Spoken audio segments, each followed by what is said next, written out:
யோசுவா எரிகோவின் வெளியிலிருந்து தன் கண்களை ஏறெடுத்து பார்க்கும்போது இதோ ஒருவர் அவனுக்கு எதிரே நின்றார். நல்லா கவனிங்க, எரிகோ முன்னாடி நிக்குது, கர்த்தர் வந்து சுத்திக்கிட்டு இருக்கார். ஒரு ஆமென் சொல்லுங்க. நம்ம பல நேரம் பார்க்காத விஷயம் என்னன்னா, பிள்ளையை எரிகோவுக்கு முன்னாடி நிப்பாட்டிட்டு கர்த்தர் பரலோகத்தில் இருக்காருன்னு நினைக்கிறோம். இயேசுவாகிய தேவன் கையில் பட்டயத்தோடு வந்திருக்கார். இப்போ கையில் பட்டயத்தோடு வந்தால் நீங்கள் பயப்படுவீங்களே, ஆனால் யோசுவா பயப்பட மாட்டேங்கிறார். பாருங்கள், இயேசுநாதர் எப்படி வந்திருக்கார் பாருங்கள். நீங்கள் அவங்க ஆளா இல்லை நம்ம ஆளா? நீங்கள் அந்த ஏரியாக்காரங்களா நம்ம ஏரியாக்காரங்களா? இயேசுகிட்ட போய் கேட்குறாரு. ஆமாம், இது ஆண்டவராகிய இயேசுதான்ங்கிறதுக்கு என்ன ஆதாரம் தெரியுமா? யோசுவா அவரை பணிந்து கொள்ளும்போது அவர் எலும்புன்னு சொல்லலை, ஆனால் தூதனாக இருந்தால் என் காலில் விழுகாதுன்னு சொல்லுவார். இங்கே கவனிங்க, உருவின பட்டயத்தை கையில் வச்சிருக்காரு. யோசுவா அவரிடத்தில் போய் எங்களை சேர்ந்தவரோ, எங்காலா எங்க பக்கம் உள்ளவரா, சத்துருக்களை சேர்ந்தவரோ, எரிகோ பக்கம் உள்ளவரான்னு கேட்கிறார்.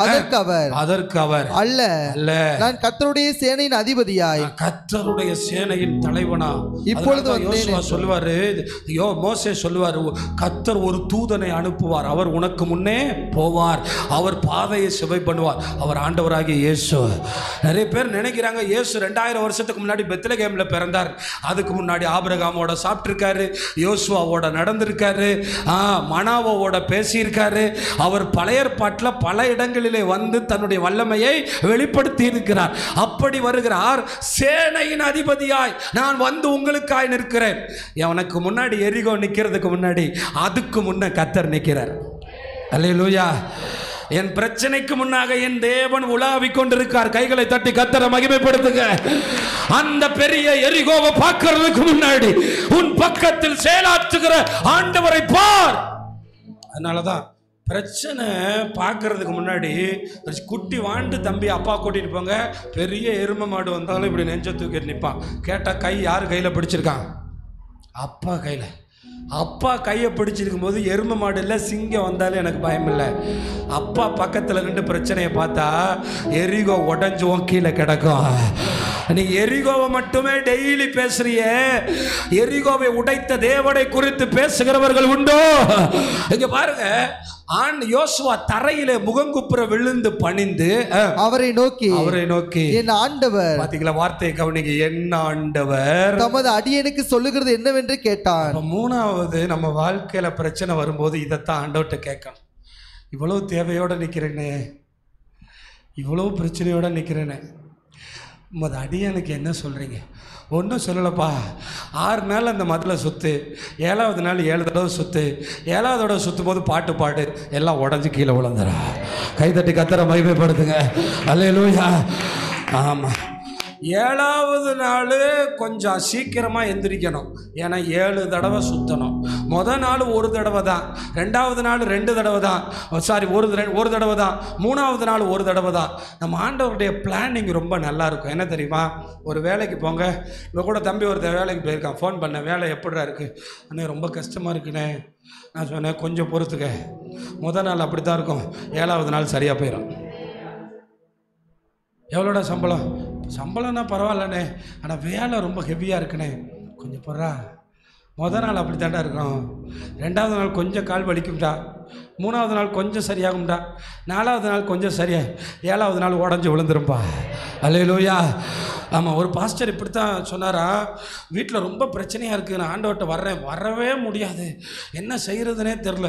அந்த பாஸ்டர் விசுவாசத்தோடு அந்த அம்மாட்ட சொன்னாரா, 7 வாரம் வாங்க, 7 வாரம் வாங்க, கர்த்தர் உங்களுக்கு கண்டிப்பாக அற்புதம் செய்வார். 7 வாரம் அந்த அம்மா தொடர்ந்து வந்துச்சான். 7வது வாரம் வீட்டுக்காரனும் பிள்ளைங்களும் சேர்ந்து வந்துட்டாங்களே. இந்த அம்மா எண்ணிக்கிட்டே இருக்கான். 1வது வாரம், 2வது வாரம், 3வது வாரம், 4வது வாரம், 5வது வாரம். உங்கள் வாழ்க்கையில் நீங்கள் படுற பிரச்சனையெல்லாம் மாத்திர தேவன் பக்கத்தில் வந்துட்டார். உன் பிரச்சனைக்கு ஒரு முடிவு வந்துருச்சு, உன் கண்ணீருக்கு ஒரு முடிவு வந்துருச்சு. ஆண்டவர்கிட்ட கேளு என்ன செய்யணும்னு. அவள் ஆண்டவர் என்ன சொல்றாரு பாருங்க, என்ன சொல்றாரு? அப்பொழுது கர்த்தருடைய சேனையின் அதிபதி யோசுவாவை நோக்கி, உன் கால்களில் இருக்கிற பாதரட்சிகளை கலற்றி போடு. இப்ப தெரியுதா? முட்செடியில் வந்தவர், மோசேக்கு முட்செடியில் வந்தவர் யோசுவாவுக்கு வந்து நிற்கிறார். அப்போ பக்கத்தில் இருக்க ஆளை பார்த்து சொல்லுங்க, உங்கள் எரிகோவுக்கு முன்னாடி உதவி செய்ய கர்த்தர் இருக்காரு, கர்த்தர் இருக்காரு. ஒன்றே ஒன்று மட்டும் கேளுங்க, இவ்வளோ பெரிய தேவை என்ன செய்ய? நாதா சொல்லுவார். யார் பரலோகம் போவான்னு உங்களுக்கு கேரண்டியாக சொல்லவா? சாகிற அன்னைக்கு ஒருத்தர் பாட்டு பாடுறான்னா அவன் பரலோகத்தில் புக் ஆகிட்டான்னு அர்த்தம். சிலர்லாம் பார்த்தீங்கன்னா சாக போகும்போது பாடுவாங்க. எப்படி பாடுறாங்கன்னே தெரியாது, பாடிக்கிட்டே இருப்பாங்க, அப்படியே போய் அப்பா மடியில் போயிடுறாங்க. அதனால தான் சொல்கிறேன், பாட தெரிஞ்சுக்கிட்டீங்கன்னா பொழைச்சிக்கிடுவேன். பாட தெரிஞ்சுட்டேன். எங்கள் விசுவாசிக்கு பாடணும், பாட்டு புக்கு இல்லாமலே பாடிக்கிட்டே இருக்கணும். துதிக்க தெரிஞ்சா எரிகோக்களை உடைச்சு நொறுக்கிடலாம். அதுதான் இன்னைக்கு நமக்குமான செயல். பவுலும் சீலாவுக்கு இதுதான் அடையாளமாக இருந்துச்சு. அடிச்சுட்டான், நிர்வாணப்படுத்திட்டான். ஆனால் ஒன்று தெரியும், துதிச்சா சிறைச்சால உடையும். கத்தர் வருவாரு, கத்தர் திறப்பாரு, கத்தர் ஜெயிப்பாரு, கத்தர் அற்புதம் செய்வாரு. மக்கதோனியா சபைக்கு எழுதும்போது, என் கிரீடமும் என் மகிமையுமானவர்களே, என் மேன்மையானவர்களே, எனக்கு இதயத்தில் நெருக்கமான திருச்சபையை. ஏன் தெரியுமா? அது உருவானது கண்ணீரில் உருவானது. அல்லேலூயா. அது கண்ணீரில் உருவானது. அதனால தான் சொல்கிறேன், எப்போ ஆண்டவர்கிட்ட கேட்கணும், இவ்வளோ பெரிய தேவையோடு நிற்கிறேன், எத்தனை பேர்கிட்ட கடை வாங்கிறது இல்லைப்பா, நான் செய்ய வேண்டியது என்ன? 6 நாள் சுத்துப்பார்.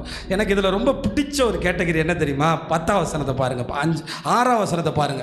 6ஆம் அதிகாரம் 6ஆம் அதிகாரம் 7ஆம் வசனத்தில் பாருங்க. ஜனங்களை நோக்கி பட்டணத்தை சுற்றி நடந்து போங்கள், பட்டணத்தை சுற்றி நடந்து போங்கள், யுத்த சன்னத்தரானவர்கள் கர்த்தரின் பெட்டிக்கு முன் நடக்க கடவர்கள் என்றார். 8ஆம் வசனம், யோசுவா ஜனங்களிடத்தில் பேசின உடனே என்ன போட்டிருக்கு? பேசின உடனே. இங்கே விசுவாசிட்ட சொல்கிறேன், இதை செய்யாதீங்க, இதை செய்யுங்க. நீ பேசுகிற ராசா, நாங்கள் கேட்க மாட்டோம்டா. நீ என்ன சொன்னாலும் நாங்கள் மாற மாட்டோம்.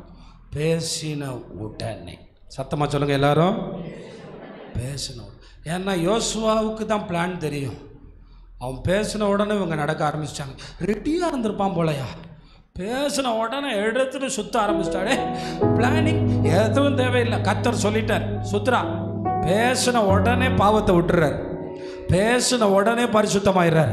கர்த்தர் சொன்னா பெருசா செய்ய போறாரு, கர்த்தர் சொன்னா விடுறதுக்கு நான் ரெடி ஆயிட்டேன். பேசின உடனே பாருங்க, பேசின உடனே. 16ஆம் வசனத்தை பாருங்க. 16 ஏழாந்தரம் ஆசாரியர், ஏழாந்தரம் ஆசாரியர் எக்காலங்களை ஊதுகையில். பாத்தீங்களா? ஏழாந்தரம் ஒரே நாள்ல 7 தடவை சுத்துறாங்க. ராமநாதபுரத்தை 7 தடவை சுத்துறதா நீங்க கணக்கு பண்ணுங்க. 7 தடவை சுத்துவீங்களா? அப்படியே ஈஸியார் போய் அப்படியே சுத்தி அப்படியே அந்த பிரிட்ஜ் வந்து, பிரிட்ஜெலாம் கிடையாது, அச்சுந்த வயல் வர போகணும். அப்படியே சுற்றி 7 தடவை சுற்றினா, நான் சொல்கிறது ரொம்ப கம்மியான ஏரியா. இதில் 7ஆவது தடவை சுற்றும் போது டயர்டாக இருக்குமா இல்லையா? 7ஆவது தடவை ஊதுகையில் யோசுவா ஜனங்களை நோக்கி ஆர்ப்பரியுங்கள். பாஸ்டர், சனிக்கிழமை வேலை பார்த்துட்டு வந்திருக்கேன், நீங்கள் ஆர்ப்பரியுங்கள்னு சொல்கிறீங்க. ஏன் பிரச்சனை உங்களுக்கு தெரியுமா? அப்போ தான் ஆர்ப்பரிக்கணும், அப்போ தான் எரிகோ விழுகணும். எப்போ கண்ணீரின் மத்தியில் ஒருத்தன் ஆர்ப்பரிக்கிறானோ அவன் வீட்டில் போகும்போது எல்லா பிரச்சனையும் முடிஞ்சிருக்கும்.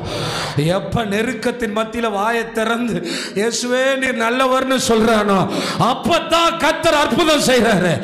பாருங்க, பட்டணத்தை உங்க கையில கொடுத்தாருன்னு சொன்ன போது, ஆனாலும் 20ஆம் வசனம், 20 எக்காலங்களை ஊதுகையில், எக்காலங்களை ஊதுகையில் ஜனங்கள் ஆர்ப்பரித்தார்கள். நம்ம ஜனம் இப்போ நம்ம கையில் தான் இருக்குது எரிகோ விழுகிறது, நம்ம ஆர்ப்பரிக்கிறதுல தான் இருக்குது. பாஸ்டர், நீங்கள் ஆர்ப்பரிக்க சொல்கிறீங்க, எங்களுக்கு தூக்கமில்ல வருது. இங்கே பிரச்சனையே லாஸ்ட் ஸ்டேஜ் தான், லாஸ்ட் ஸ்டேஜ் தான் பிரச்சனையே. முதல் 2 ஸ்டேஜ் கூட அப்படி இப்படி தடுமாறி தவந்து வந்துடுறோம். மரித்தவர்களும் மௌனத்தில் இறங்குறவர்களும் கர்த்தரை ஆர்ப்பரித்த போது அவர் ஆர்ப்பரிக்கத்தான் சொன்னார். இவங்க மகா ஆரவாரத்தோடு, இங்கே ஒரு ஆள் மைக்கெல்லாம் வச்சுட்டு பாடுங்கள், குதியுங்கள், துதியுங்கள். அங்கே அதுக்கெல்லாம் வேலை இல்லை, ஒரே ஒரு தடவை ஆர்ப்பரியுங்கள்னு சொல்லிட்டு அவர் போயிட்டார். எக்கால சத்தத்தை ஜனங்கள் கேட்டு மகா ஆரவாரத்தோடு முழங்கு. அலங்கம் இடிந்து விழுந்தது. எல்லாம் சொல்லுங்க, அலங்கம் இடிந்து விழுந்தது, அலங்கம் இடிந்து விழுந்தது.